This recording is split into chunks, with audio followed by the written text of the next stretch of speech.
pamusoro tichingambidzana zvekare kuchirongwa tsika dzavatema. Muchirongwa chanhasi toda kukurukura nhaurwa yepfuti mukati mematare. Guns, pfuti dzine padzinopinda here pfuti pane painopinda here mukati mematare. Vazhinji nhaurwa yepfuti inhaurwa pamwe yatisati tambosanganisana nayo kuti pfuti ingava inodiwa mukati mematare. Saka ndiyo nhoroondo yatiri kuda kutaura yekuti ko madzitateguru edu paripo here paishandisa pfuti. Tine vamwe vanozosvika pakunetsekana kana mudzimu ukabuda uchiti unoda pfuti, kana kuti ndanga ndine pfuti yangu ndinoda pfuti yangu. Vanosvika pakunetsekana kuti mudzimu wakutaura nezvepfuti usingatauri nezvemapfumo nemiseve zvinombofamba sei. Tine maonero atinogona kuita ekuti madzitateguru edu akanga ari madzitateguru akasaririra. Saka zvepfuti izvi hazvifanirwe kuve zvichitaurwa mukati mematare. Kana tangotaura zvematare edu takungotaura zveuta nemiseve, mapfumo, makano, ndo zvatinge tichitaura mukati mematare. Toti ndizvo zviri traditional. Kana tikataura nhau yepfuti toti pfuti haisi traditional mukati mematare edu. Ichokwadi here kuti pfuti haisi traditional mukati mematare edu? Ngatinyatso tarisai nhaurwa iyi. Regai nditange kutaura ndichiti pfuti irimo mukati mematare edu, asi haisi midzimu yese mazuvano inokwanisa kubuda ichiti inoda pfuti. Ndo zvimwe zviripo, nekuti zviripo zvakaitika mukati menhoroondo yedu panhaurwa yepfuti zvanichange ndichinobata zvekare. Asi pfuti paripo padzakanga dzakatotekeshera mukati mekurarama kwedu vanhu vatema, dzichishanda pakasiyana siyana. Ndichabata padzaishanda ndigopa umboo hwevanyori vakanyora pamusoro penhaurwa yepfuti mukati mekurarama kwevanhu vatema. Pfuti hadzina kuuya necolonization sezvinogona kufunga vamwe kuti pfuti dzakauya necolonization. Aiwa, mawiro akangoita machira mukati mekurarama kwedu achizopinda mumatare edu, ndiwo mawiro akangoita pfuti. Machira akatanga kuuya nemaPortuguese, kati atingangoti nemaswahili traders. Ndiyo nguva yatinotanga kuonawo pfuti dzichiuya asi dzisina kuwanda. Dzozowanda patime yemaPortuguese, paitwa trade nemaPortuguese. Ndiyo time yatinoonawo machira achiwanda mukati mekurarama kwedu, machira achipindawo mukati mematare edu. Ndakataura nhaurwa yeretso, ndichada kuitaura zvekare ndichiti pandaiti inzwi rekuti retso chairo rakabva painzwi rechiPortuguese rinonzi leso. Ndakambotaura ndikaita chirongwa ichocho, asi ndingada kuchidzokorora nenhaurwa yekuti ndakaita mavhidhiyo aya achiri meant for kids, saka vanhu vashoma vakamaona. Saka nhaurwa yeretso ndichada kuidzokorora zvekare. Saka ndiri kuti nguva yemaPortuguese iyi ndiyo nguva yakapinda machira mukati mekurarama kwedu, machira achizopindawo mumatare. Ndiyo nguva yatinoona zvekare pfuti dzichipinda mukati mekurarama kwevashona kana kuti kwevanhu vatema. Asi panguva iyi pakanga pakawanda mashona, the Shona people ndo vakanga vakawanda, the Ndebele people vanga vasati vatosvika. Ndo paita trade yemashona people and the Portuguese. MaPortuguese ari mucoast. Ndo patinozoona pandaizotaura nezvanana Barreto nanani, those people who later migrated from the coast vachipinda inland vachitsvaka gold. And tikatarisa mastates akaita se the Manyika state, waitoona kuti paiuya vanhu varungu, maPortuguese and even later the British, varungu vakatanga kusvika vachiita trade namambo, vaitopa mambo pfuti kuti upiwe mukana wokuita mining. Even the Portuguese pavaida kuchera goridhe vaitobhadhara mambo nepfuti. Saka pfuti hatisi kuti dzakatanga kuuya necolonization, dzakatanga kuuya panongosvikawo kubva kumaswahili traders and the Portuguese obva dzatekeshera pfuti tichienda mberi. asi paripo padzakazomiswa nemutemo tichapasvikawo zvekare. Saka kana tichitaura nezvokuti futi dzakavako kare, tine umpowo here? Nokuti umpowo hwatinge tiinawo ndicho chimwe chinhu chakakosha kana tichitaura nhaurwa dzatichitaura dzematare. Tigosvika pakuziva kuti futi is part and parcel yematare edu. Ndedzipi futi dzatingaita mukati mematare tisingazosungwi, nokuti tine nhaurwa yemutemo zvekare kana tichiita chero tichiita zvinhu zvematare edu. Chandiri kutaurira nhaurwa iyi ndechekuti kune midzimu isingashandi zvakanaka kana zvinhu zvayo zvese kana zvinhu zvainoti zvakakosha zvisati zvavapo. Kune mudzimu usingagonoshanda zvakanaka kana pasina machira emudzimu. Kune mudzimu usingagono kushanda zvakanaka kana pasina mapfumo nemabakatwa nene zvemudzimu. Kune mudzimu usingagono kushanda zvakanaka kana pasina futi. Saka mimwe midzimu inozviita tozopedzera takutambura, totadza kuziva kuti chii chiri kutinetsa. Ndosaka ndati regai ndipe chidzidzo ichi, nokuti vamwe vanogona kuroteswa asi oshaya kuti zvino zvandaroteswa izvi zvinzi pari kudiwa kati futi. Zvinopinda papi mumatare evanhu vatema? Asi nichange ndakanyanya kubata futi among the Shona people, nokuti ndiyo yandakanyanya kuita study yayo pandaive ndichigadzira chirongwa ichi, kuti ndezvipi zvatingawana zvingatsigira nhaurwa yefuti mukati mematare edu. Nhasi ndichange ndichinyanya kufamba nemurume anonzi Bishop Naird Bruce. Murume anonzi Bishop Naird Bruce akanga ari mukuru anga ari bishop weAnglican Church. Akatanga kupinda munyika yatakuti Zimbabwe nhasi, colonization isati yauya. Ndipo paanotanga kunyora about the Shona people before colonization. Murume uyu anonyora about the Ndebele people, anonyora about the Shona people before colonization. Asi colonization yozoitika aripo zvekare. Asi tinoda kuona zvinyorwa zvaakanyora just before colonization. Murume uyu ane magwaro akawanda. Ane magwaro mamwe anonzi The Journals of Bishop Naird Bruce. Ane mamwe magwaro anonzi Memories of Mashonaland yaBishop Naird Bruce. Ini ndichange ndichingobata zvese izvi, asi ndichanyanya kushandisa The Memories of Mashonaland, nokuti Memories of Mashonaland inonyanya kuwanikwa even online. Murume uyu anotaura nenhaurwa yefuti among the Mashona people. Anotanga kutaura achiti, since guns have found their way among them, the Mashona have taken to using them, but happily for the animals, they make their own gunpowder. Now and again, an animal is shot that has 1 or 2 balls just under the skin, which a Mashona gun is probably put there. Ndozvatanga kunyora pamusoro pefuti. Anoti akaona futi dzine the Shona people. This is before colonization. Asi futi idzi iye anodziti the Mashona gun. Ndo pamwe patoda tichangobata one anodziti the Mashona gun. Zvinotareva pane rimwe bepa randakaita yet to be published haro, randaitaura nhaurwa yekuti the Shona people vakanga vava neruzivo rwokugadzira futi. Ndosaka even Bishop Naird Bruce achiti the Mashona gun. Anoita distinction yokuti this way the Mashona gun. Futi idzi dzakanga dzakatoti siyanei, dzakatosiyana nefuti dzatinozoona maybe pacolonization ichiuya. Ndo chinhu chokutanga.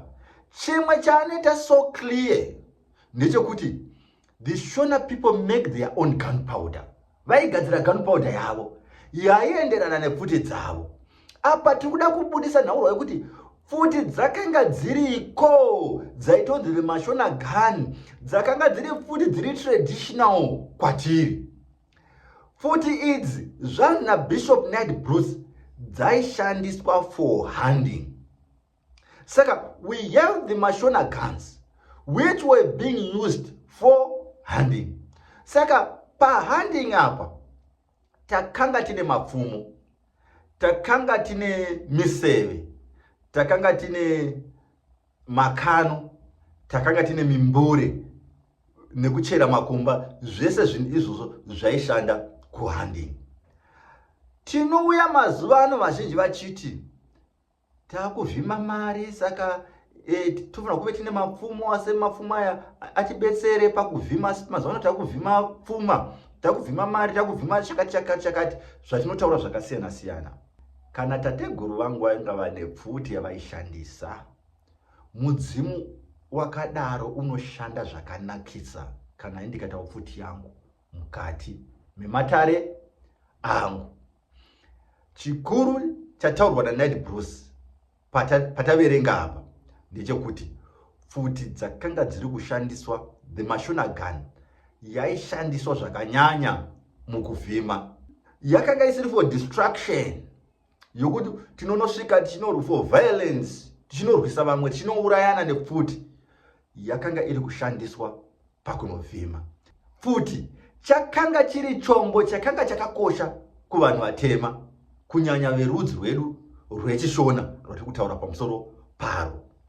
Hatisi kuda kugumira ipapo chete, nokuti tikaenda imomo the memories of Mashonaland, Bishop Ned Bruce pane mumwe murungu waanokota muzvinyorwa zvake. Murungu uyu aitsanangura rufu rwakaona, rufu rwemwana wamambo. Mwana wake anenge akaisirwa poison, ainzi Chitura, asi murungu uyu anozonyora achiti Chitula. Ndopoda kuti tipinde parufu irworwo. Murungu iyeye anokotewa anotsanangura kubva zvaakasvika parufu, zvakanga zviri kuitika, maimbiro akanga ari kuitika, mabatirwo maoko akanga achiitwa mambo. Anozoenda achitsanangura kutamba kwakanga kuri kuita vanhu parufu. Ndopoda kuti tisvike pamatsananguriro akaita kutamba kwakanga kuri kuita vanhu parufu. Anoti iye, some of the dances were accompanied by the firing of guns, which is a great institution among them. Zviripo zvakanga zvakakoshera pfuti.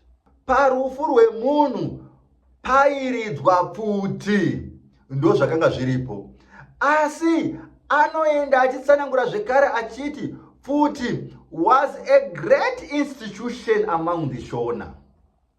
A great institution. Pfuti yakanga yakakosha muupenyu hwemunhu mutema, mostly among the Shona vari kutaurwa nezvavo apa. Zvanzi pfuti yakanga yakakosha. It was a great institution. If pfuti was a great institution among the Shona, tingati nhasi it is not a great institution mumatare edu here. Haisi a great institution here mumatare edu. Kana yaive a great institution among the Shona, kare ikako varungu vasati vauya. Ndemumwe asiri Bishop Ned Bruce wandikutaura nezvake, ari kuti pfuti were a great institution among them, among the Shona. Pfuti yakanga yakakosha kuvanhu vatema. Ukatonzwa chinhu chichinzi chakanga chakakosha, zvakafanana nemabeads, zvakafanana nemicheka, zvakafanana nezvimwe zvinhu zvavaita trade, zvakanga zvakakosha. Nhasi nemumatare edu zvinhu izvozvo zvakakosha. Hazvina, hatina kumbozvirasa isusu kuti hazvisina kukosha, asi zviripo zvakaitika zvakazoita kuti zvinhu zvakaita sepfuti tisazozviwana mumatare edu. Ndati ndichapabata ipapo.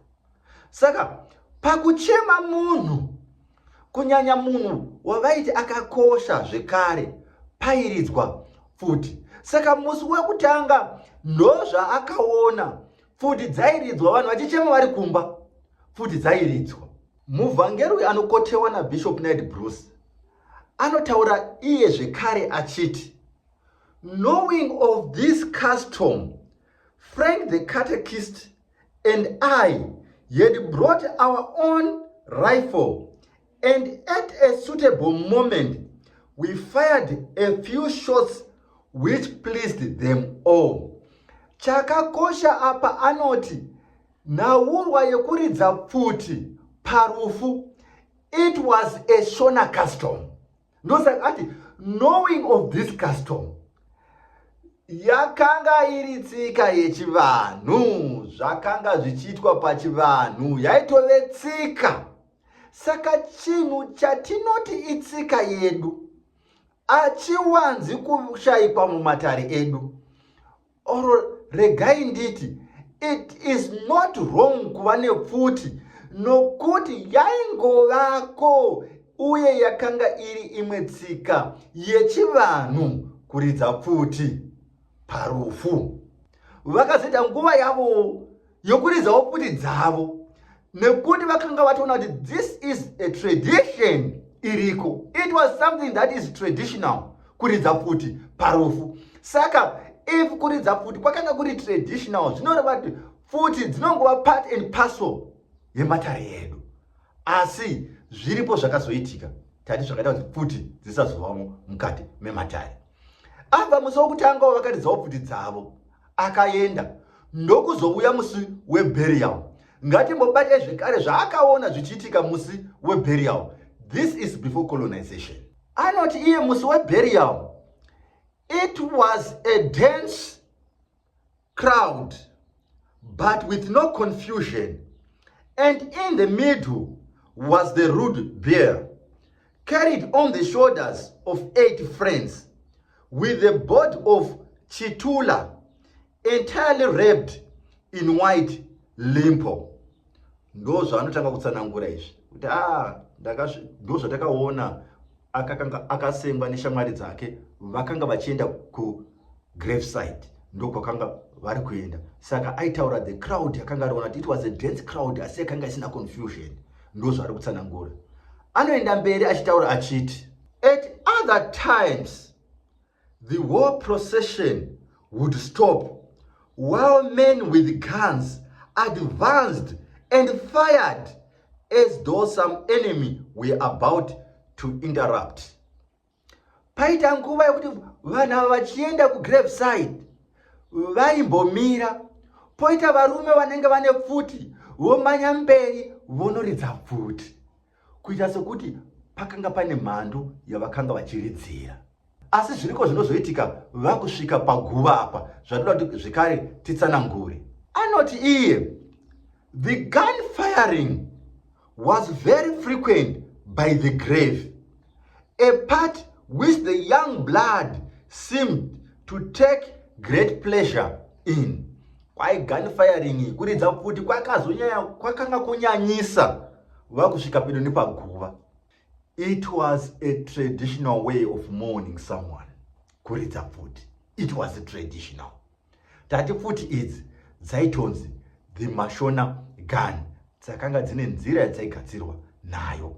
Asi vakanga vakopa zvavo kubva papfuti dzakatanga kuuya nemaPortuguese, dzavakaona dzine maSwahili, ndokutora the technology ndokugadzira pfuti dzavo dzavaizogadzira zvekare gunpowder yavo. Saka tiri kuti pfuti dziri part and parcel of our tradition. It's a part and parcel of our tradition. Asi pfuti idzi hadzisi pfuti dzakaita sema AK-47. Handidzo pfuti dzatiri kutaura nezvadzo apa. Tinogona kutaura nezvepfuti dzatingati nhasi the flintlocks. Pfuti idzodzo dzakaita sekuti maflintlocks ndidzo pfuti dzatiri kutaura nezvadzo apa. Pfuti idzi dzinonoenderana nepfuti dzinoshandiswa pakuvhima shiri. Pfuti dziya dzatinoti pfuti dzeshiri ndo pfuti dzinonoenderana nepfuti dzatiri kutaura pamusoro padzo. Apa ndanga ndichipa umboo hwekutaridza kuti pfuti dziri traditional, pfuti tinokwanisa kudziwana dziri mukati mematare edu. Kunyanya pfuti dzatinoti ndedzeshiri, tinokwanisa kutenga pfuti dziya dzatinoti ndedzeshiri kuti dzipinde mukati mematare edu, nokuti zvinhu zvakanga zvichingovako. Chakazoitika ndechekudai. In 1896 pakaita chimurenga chokutanga. Pfuti dzakatanga kushandiswa pafesi chimurenga, ndopa dzakatanga kushandiswa mukunyatsorwisana nevavengi. Pekutanga apa taverenga kuti dzaishandiswa mukuvhima, asi towards 1896 varungu vatenga kuuya vataridza kuti vava kuda zvekutonga vanhu vatema vatema vakatora nguva yavo also to modify pfuti dzavakanga vanadzo kuti dzive pfuti dzaizokwanisa kurwisa vanhu vavava vakuti vavengi vavo. So vakaita nguva of modification. Saka pakazorwa the first Chimurenga, mazitateguru edu akanga ari kushandisa mapfumo, akanga ari kushandisa miseve, akanga ari kushandisawo zvekare pfuti. Varungu vakaona nguva yakaomarara nenhaurwa dzepfuti dzakanga dzine vanhu vatema. Tikaverenga mabhuku ana Thompson anozobudisa pachena mashandisirwo aitwa pfuti nevanhu vatema during the first Chimurenga. Tikaverenga bhuku rakanzi Rhodesia and its Government nemhaka yenguva yafambisa Stereki. Handichanyanyi kunopinda mumabhuku mamwe iwawo. Asi mu 1896 the Shona people and the Ndebele people vakanga vari kushandisa pfuti pakurwa.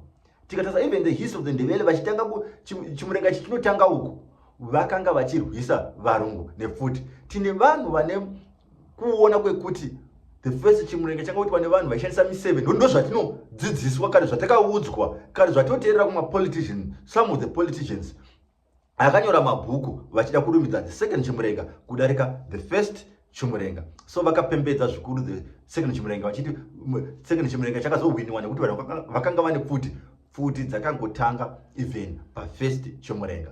Varungu vaona kuti mashandisirwo aitwa pfuti nevanhu vatema, vakaisa a ban papfuti kuti munhu aizoonekwa ane pfuti he was going to be shot on sight. Ndo a ban yakauya after the 1896 uprising. Ndipo pakaparadzwa pfuti dzakawanda dzevanhu vatema. Ndipo pakaraswa nevanhu vatema nekuti vakanga vakuziva kuti kungoonekwa une pfuti chete wapinda panguva yakaoma. Ndiko kupararawo kwakaita pfuti dzakawanda mukati mematare evanhu vatema. Pamberi apo hatizooni vanhu vatema vakunotora pfuti nekuti kwakanga kwave nebani yepfuti among the Shona or the local people, the Shona and the Ndebele. Ndopa zvakaparara ipapo. Tikanyatsoverenga bhuku futi raThompson ranokutaura nezvaro Rhodesia and its Government rinobudisa that ban yakaitwa nevarungu vachibhana pfuti among the Shona people and the Ndebele people. Ndiko kupararawo kunoita pfuti mukati mematare edu vanhu vatema.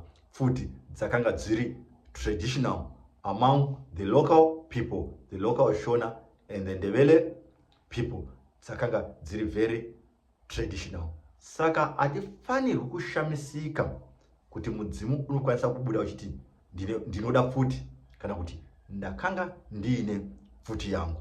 Zviri very traditional. Saka pfuti, it is something that is very traditional.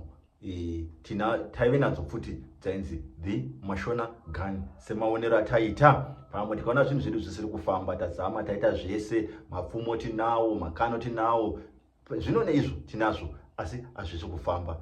Pamwe mukati mematare edu kana chinge chisanganzana nazvo kuhope, tinogona kuti panenge pachidiwa pfuti. Tati midzimu inoshanda zvakanaka kana zvinhu zvainoti zvakakosha zvikaunganidzwa apo, zvese zviri apo, imwe midzimu inoshanda zvakanaka kana zvinhu zvainoti zvakakosha zviripo. Saka tinokwanisa kutsvaka pfuti iya yatinoti pfuti yeshiri toisa mukati mematare. Asi chatinofanira kuziva, kana takuisa pfuti mukati mematare, pfuti inobikirwa doro, inatsosumiwa zvakanaka. Hatingoti tatora pfuti tototi iyi tatopinza pfuti mukati mematare.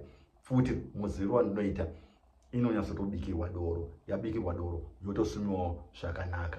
Zvinonyanya kuda vemhuri kana vachinge vakabatana, asi vazhinji vemhuri mazuvano havasina kubatana, zvinozoita kuti iye anenge ari kurwadziwa, iye anenge achinanairwa, anenge achinzwa chando, ndiye ukwevajira. Asi zvakakosha kuti chero tikati takutsvaga pfuti yeshiri kuti ipinde mukati mematare edu, tinoisumawo nedoro. Ndizvo zvandinoziva zvinonyanya kuitika panhaurwa yepfuti. Umqambisi the African teacher, ndatenda.